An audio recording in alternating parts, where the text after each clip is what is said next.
Give me a lever long enough and a fulcrum on which to place it, and I shall move the world. Archimedes. When most people think of optimism, they usually think of two things. Number one, optimism is delusional and not practical. And number two, optimism allows us to live healthier, happier, and richer life. Personally, I believe that optimism is what drives most people in the world to do great things.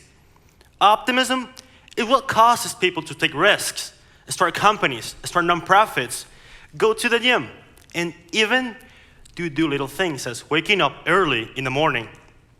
For me, optimism is part of my identity, and I can say that I would not have been able to do a few of the things I've done and accomplished, like learning English in 6 months, 3 years ago, starting companies, writing a book, and even to be here with you guys.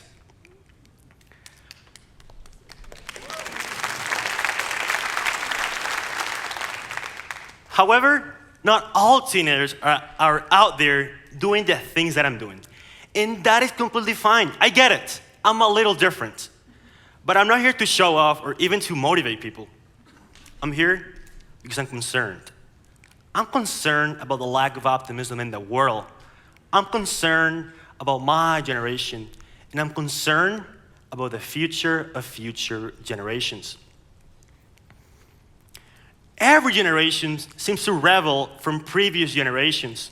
Each new generation contains certain values and beliefs that are mostly shaped by the events, experiences, and technologies of their youth.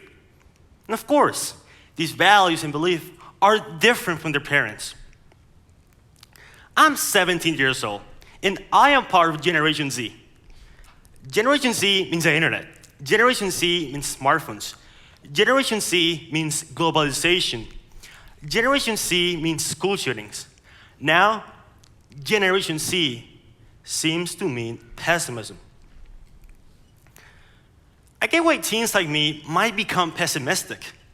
According to a study by The Guardian, Generation Z is anxious, distrustful, and pessimistic. But Generation Z is also about wanting to improve the world and have an impact. So, if we want to improve the world and have an impact, why aren't we? What's keeping people like me from doing so? So my generation is currently at an interesting place. And I like to think we're at about 5. At this point, people are indifferent and complacent and can, with a little effort, move up or down in the scale. So as you can see, we have a scale ranging from 1 to 10, and this really simple graph can be used to illustrate where my generation currently is and where I would like the world and future generations to be at. So, Generation Z is in the number 5. Here is where we find complacency, distrust, lack of motivation, indifference, and laziness. If you're a pessimist, it might be hard to move up in the scale. But don't worry about being a 9 or a 10. Let's just move up one step at a time. Let's just focus on being a 6. How? By taking small steps. Smile more. Try to find the little things that are positive in your life and be grateful. Once we're at 6, it becomes like a snowball, starts getting bigger and bigger. After we're at 6, it's of course easier to go to 7. And 7 is where the magic happened. 7 is the magic number. 7 is the day I was born. 7 is how many days there are in a week. 7 is the number of colors of the rainbow. 7 is where the world should aspire to be at. 7 is a place where we're optimistic, yet determined to make the world better. This is a place where we're not overly optimistic, nor indifferent or nihilistic. This is a place where you find people a little different like me. Dreamers and doers, ambitious and happy, courageous and adaptable. I am talking about one of the most important movements in the 21st century, a movement that will have a lasting impact in this generation, future generations, and beyond. We might be known as a pessimistic generation, but I'm sure that with some little effort, we will be known in a few years as the most optimistic and impactful generations in history. My generation and future generations just need a little effort to become more optimistic.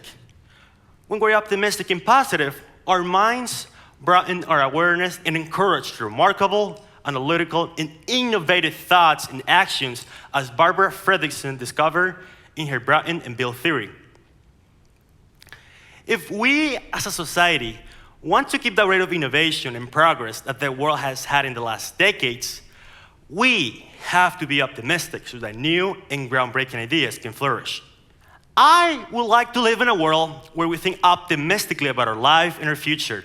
A world where there are always going to be problems and challenges, but where there are also going to be optimists. This isn't just a dream. This is a real possibility. So, I'm sure most of you guys have played on that seesaw and try to lift using your hands a person on the other side. It's very difficult. But if the other person comes a little bit closer to the middle, it is now very easy to bring this person to the other side. This is what I'm trying to do. I can't do this myself. Let's start this movement now. Once we have enough people on one side, the others will come. And together, we'll create one of the most important movements in the 21st century. Call me an optimist, but I won't be the only one. Thank you.